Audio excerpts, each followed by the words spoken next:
Live from Fargo and serving you on TV, online, and on the go. This is Valley News Live at 6.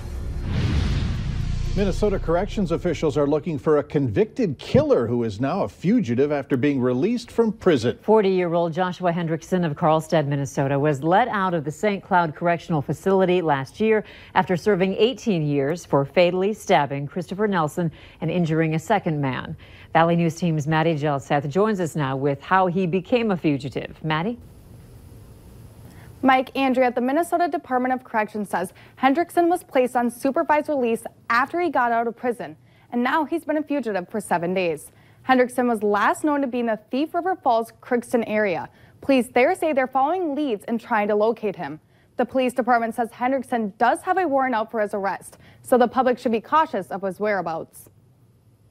We're not sure if he's in our immediate area. He has connections in communities throughout this, the cities from Crookston to Grand Forks to East Grand Forks to here, I believe.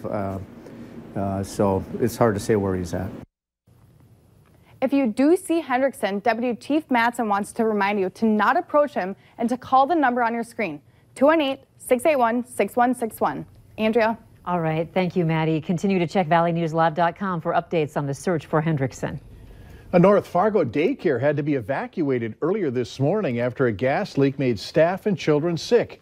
The Children of Hope Daycare Center had about 60 kids at the facility when daycare workers say they smelled natural gas flooding the room. The daycare director says the older kids at the program went next door to a classroom at NDSCS, while the 6 infants from the center went to the Days Inn Hotel across the parking lot. There was a strong smell of gas. Slowly it went from the back to the front of the facility, and when we noticed the smell was so thick, it started, tearing up eyes and coughing and almost, gagging. We decided to get all the kids out of there. We're told that the leak came from someone doing work in that CVS pharmacy next door. She also says that the smell is too strong in the building to have kids back inside today. They were hoping they could have it all cleared up by tomorrow. Warmer temps are on the way, but not right away. And there's some concern that roads could be getting slippery. Let's get the latest from Robert.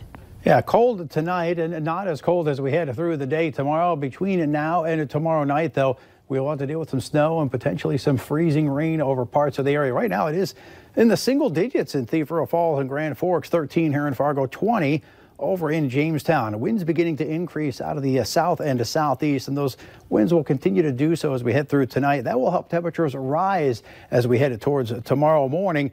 Wind chills, though, still on the cold side. -3 Langdon, -1 in Grand Forks, 3 above in Valley City and Fargo. A lot of cloud cover out there. Precipitation continues to make its way on off toward the east and the southeast. However, we stay dry here in Fargo as we head through this evening. Temperatures slowly cooling on down to around 10 by the 9 o'clock hour. Tomorrow, we do have that risk for some snow and freezing rain. Winter weather advisory in effect for parts of the area. More on the snow chances and freezing rain chances coming up in just a few minutes. All right, thank you, Robert. And make sure you have the Valley News Live Storm Team weather app so that you can keep up with the weather anytime, anywhere.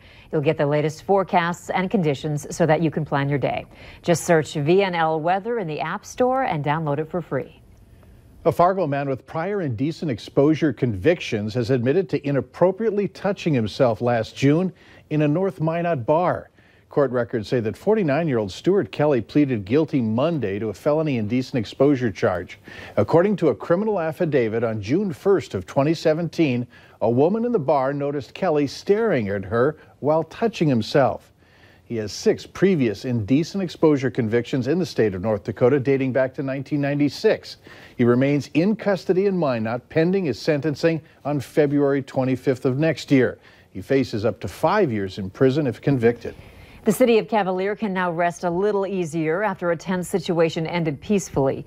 Police got a call just before 9 last night about a distraught man in his garage. A code red alert was sent out telling people to shelter in place and be ready to evacuate. Officers from several law enforcement agencies were able to make contact with the man. He was taken to a medical facility for evaluation. Police say a gun was found, but no shots were fired.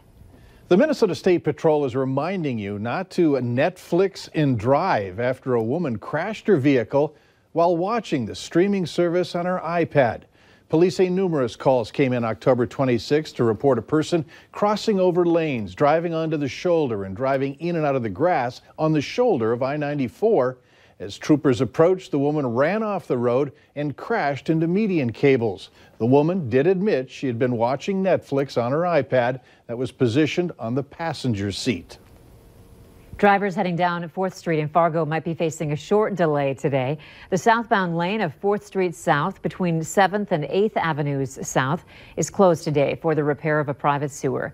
The lane will reopen this evening when the work is completed. It provides jobs in Minnesota. It gives us more control over our energy. It brings us together. It helps us connect with our neighbors. What you just heard is a small part of the documentary, The Power of Minnesota. That's going to be premiering tonight at the Fargo Theater. The documentary features multiple stories, many of them from farmers who are using solar and wind power on their land. Those behind bringing this documentary to life are hoping that this sparks discussion about what could be possible right here in our region. Their premiere begins in less than a half hour at 6:30 with a social hour before the screening. Today is #Giving Tuesday, and since its start in 2012, it has grown into a worldwide movement. Today, you can join that movement by donating to local organizations and charities in the FM area, like the Great Plains Food Bank or the YWCA of Cass Clay. Just a $1 donation made to the Great Plains Food Bank will provide someone in need 6 meals. And the money raised today will also be going towards their food assistance services and programs. That helps nearly 97,000 individuals each year. Any donations made today to the YWCA Cass Clay will be matched up to $10,000 by the In Faith Community Foundation. These donations help roughly 1,500 women and children who find shelter at YWCA emergency shelters every year. Of us in the community, whether it's Giving Tuesday or other times of the year, to make a difference and to provide safety and security to those who need it most, women and children facing violence.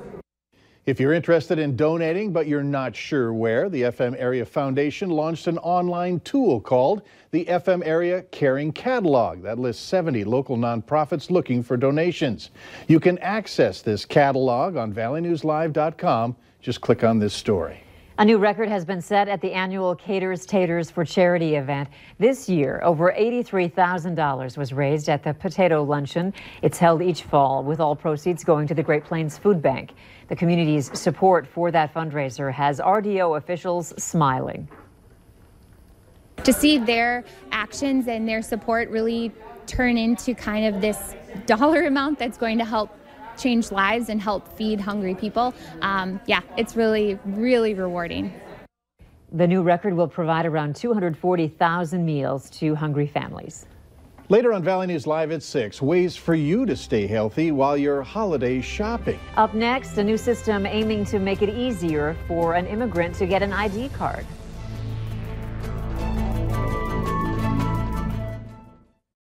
You're watching Valley News Live on TV, online, and on the go.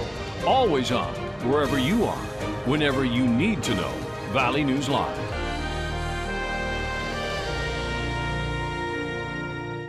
You're watching Valley News Live on KVLY, your hometown NBC station. It isn't over yet. Black Friday at Ashley Home Store has been extended. Bring home styles for less with Black Friday savings of 20 to 50% off. Plus pay no interest for 6 years. Before they're gone, shop best ever savings on sofas, just $355. Or this sofa now $575. Save over $1,400 on sectionals. And 5-piece dining sets only $765. Don't miss your last chance for Black Friday savings. Only at Ashley Home Store. This is home. Experience the newly renovated Dakota Magic Casino, your favorite destination for the hottest in entertainment, including well-known musical acts and live comedians. Discover the magic at Dakota Magic Casino. Relive the 80s when Loverboy performs live at Dakota Magic Casino Saturday, December 8th. Big hair, don't care, with hits like Working for the Weekend, Turn Me Loose, and Lovin' Every Minute. Get tickets and more information online at dakotamagic.com. When you think of 89, that's a lot of years. I have to take care of this body. That's why I keep working out. I got into the shot put and discus, and I just get a lot more joy out of life participating. If you show up, good things happen. I am Lowry J. Smith, and I'm an athlete.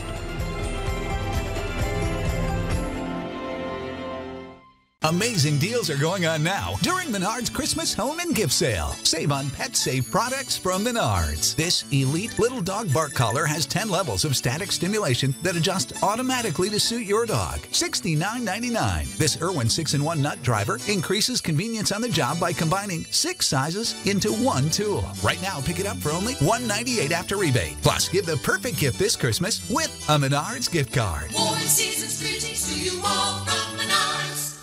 Donate to the Emergency Room Patient Supply Closet at Essentia Health today. Minnesota State colleges and universities are seeking more state funding to make the schools more accessible and affordable, as the state is seeing a surge in skilled trades training.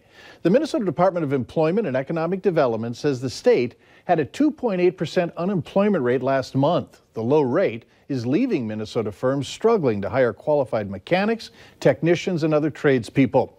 Minnesota's chancellor says that while the system has about 38,000 graduates a year, officials feel the need to scale up operations. Minneapolis may become the next U.S. city to issue its own ID card. They would be available to all residents, but as John Croman reports, they'd be especially useful to undocumented immigrants who can't qualify for state IDs.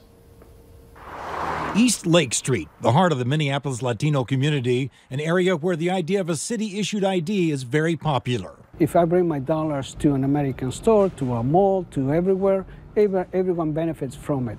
So having an ID creates a ripple effect. Many large cities have already issued municipal IDs to be used in banking and commerce, especially for those who have trouble getting state-issued IDs. Anyone that's a Minneapolis resident will be able to qualify for a municipal ID. They will have to show other forms of identification to be able to get it. Ninth Ward Council member Alondra Cano says it's not a gateway to voting or driving.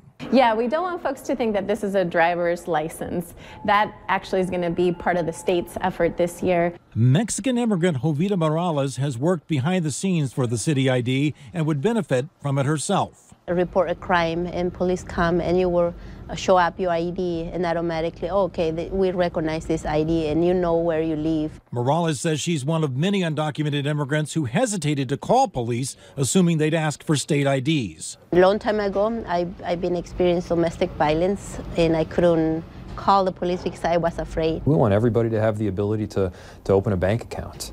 To make sure that, when you get paid on a Friday, you're able to head over, place some money in the checking account and not carrying around huge wads of cash in your pocket. And Mayor Fry says the city staff's exploring ways to make the city ID card also double as a transit pass. Minneapolis would not be the first city in Minnesota to issue municipal IDs.